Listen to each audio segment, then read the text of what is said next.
और शीशे पे सैड स्माइली बनाने का रीज़न क्या बताऊँ मैं आपको? देखो, मैं बाहर भी रही हूँ और इंडिया में भी रही हूँ। एक डिफ़रेंस मैंने नोटिस किया है, बाहर भी काम सारे लोग ही ऑलमोस्ट घर के काम खुद ही करते हैं।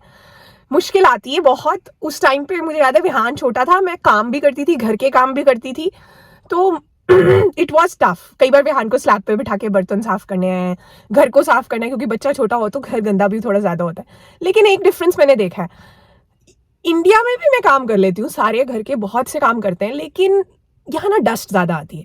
इंडिया इज़ ऑलवेज़ मतलब तोड़-फोड़ चलती है, यहाँ कंस्ट्रक्शन एक्टिविटी बहुत होती है, उसके कारण डस्ट ज़्यादा है, तो आप एक बार चीज़ को क्लीन करते हो, 2 घंटे में फिर वैसी हो जाती है। आजकल ऐसा हो रहा है क्योंकि मेरे आस-पास कंस्ट्रक्शन काफ़ी सारी चल रही है और इंडिया में भी अब हेल्प अनरिलायबल हो चुकी है, नहीं मिलती यार help.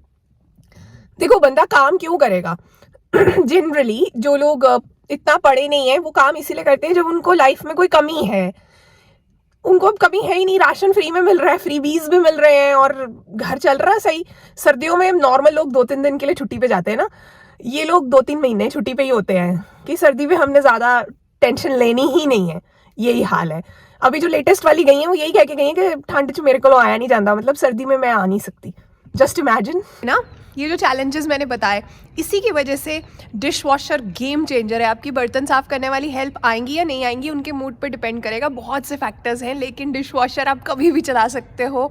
Weekly meal prep game changer है, स्पेशली अगर आपको कुछ और करना है ना लाइफ में, तो बहुत ज़रूरी है। घूंघट इसलिए निकाला हुआ है क्योंकि अभी मैं बाल धो के आई हूँ, नहा के आई हूँ और काफ़ी सर्दी है बाहर।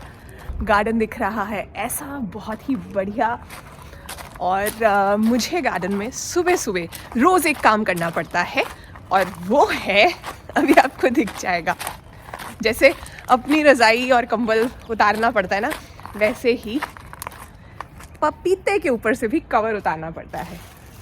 तो ताकि ये रात की सर्दी में बच जाए, इसलिए इन्हें कवर कर देती हूँ शाम में। पपीता सर्दी में ठीक नहीं रहता है, तो ये काम मैं फटाफट से कर रही हूँ क्योंकि इसके बाद मुझे विहान को स्कूल छोड़ने जाना है। 3 पपीते के पौधे हैं यहाँ जिन्हें मैं कवर करती हूँ। तो ये है जी आज का ब्रेकफास्ट। मैंने बनाया कुछ मिनी चिल्लास टाइप, लेकिन सब्जियाँ बहुत ज़्यादा डाली हैं इसलिए इनकी शेप ऐसी है। और आशू के नाश्ते में है डोसा, पनीर भुर्जी, और उन्हें केचप पसंद है तो वो भी। मेरी कोशिश रहती है कि मेरा जो नाश्ता है ना वो हाई प्रोटीन हो। तो अभी जैसे ये चिल्ला भी बेसन का है, सब्जियां भी हैं इसके अंदर, और 2 अंडे, 2 बॉइल्ड एग्स।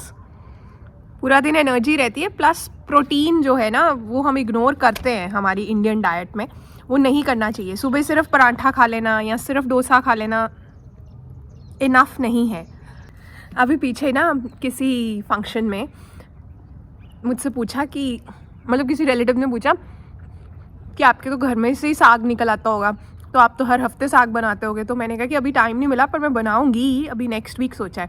तो पीछे से ना मुझे आवाज़ आई, पहले वीडियो तो बना ले। अरे भाई मेरा काम है। वो किसी ने कहा है ना कि कमाल करते हैं हमसे जलने वाले, महफिलें खुद सजाते हैं और चर्चे हमारे।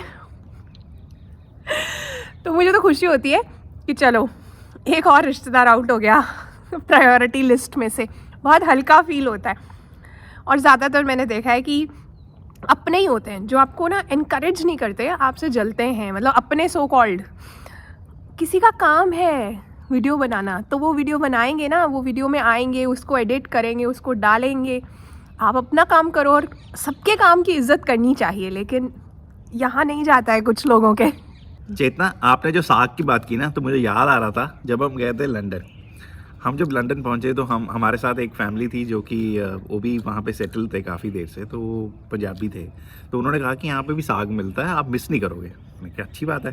तो उन्होंने हमें बताया कि हौसलो एक जगह है, वहाँ पे एक बहुत ही फेमस सुपरमार्केट है, क्वालिटी फूड्स। साउथ हॉल में था? नहीं, हौसलो में था। साउथ हॉल तो हाँ, बाद में। क्वालिटी फूड्स बहुत से लोग जानते होंगे जो यूके में रहते हैं या जिनके फ्रेंड्स एंड रिलेटिव्स रहते हैं। वो एक बहुत अच्छी सुपरमार्केट है, वहाँ पे ना हमें मिलेगा। उन्होंने कहा, हम गए, हमने सोचा कि शायद मतलब साग जो है नॉर्मली मतलब जैसे मिलते पत्ते मिलेंगे, सरों मिलेगी और पालक मिलेगी, हाँ। बथुआ मिलेगा। तो हमने जाके स्टाफ को बोला हमें दिख नहीं रही। उसने कहा वो पड़ा तो है डब्बे। तो हमने कहा, डब्बे? तो हम वहाँ गए, वहाँ टिन्स थे, टिन्स। टिन, हाँ 250 ग्राम का टिन होता है।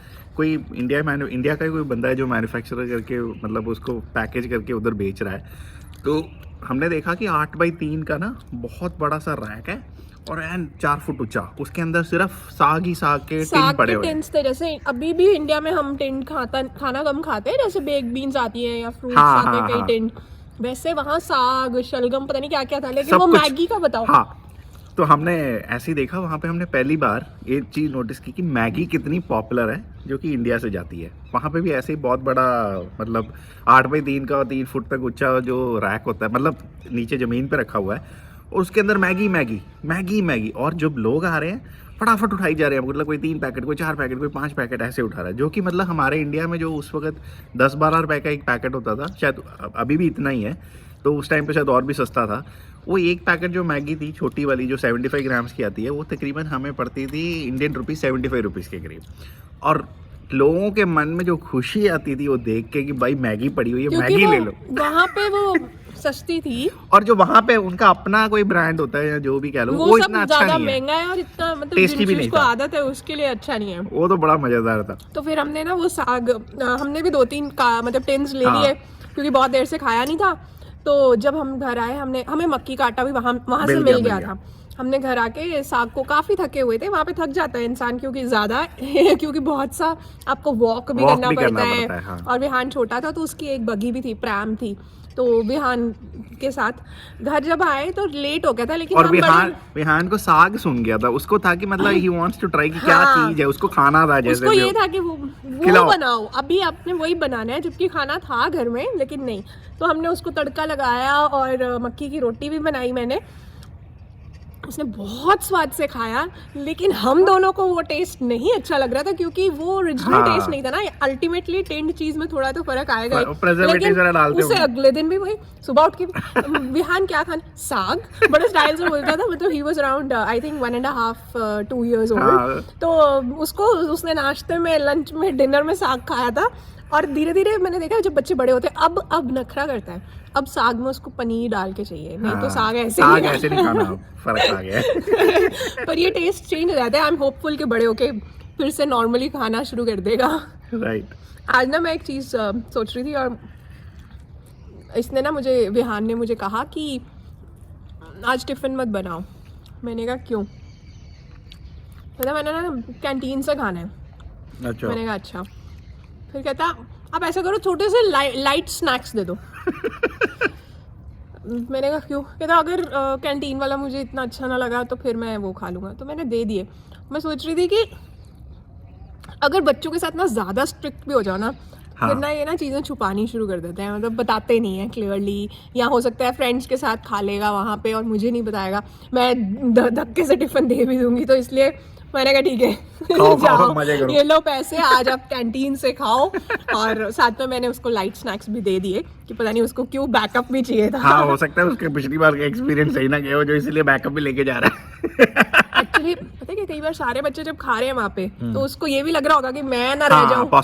पॉसिबल बच्चों को फीलिंग आती है कि हम नहीं खा रहे, पता नहीं क्यों है। पता नहीं क्यों नहीं खा रहे। तो मैंने कहा ऐसा ना आपको लगे कि पता नहीं आपने क्या मिस ट्राई कर लो। फ्लावर्स देखो कितने सुंदर लग रहे हैं। अभी काम कर रहे थे तो हम फिर से बाहर आए थोड़ी देर के लिए, चेंज के लिए। और मुझे याद आ रही थी वो लाइंस, गम का बादल जो छाए तो हम मुस्कुराते रहें, अपनी आँखों में आशाओं के दीप जलाते रहें। होपफुल रहना चाहिए। अपना ध्यान रखिए। Bye bye. Bye bye.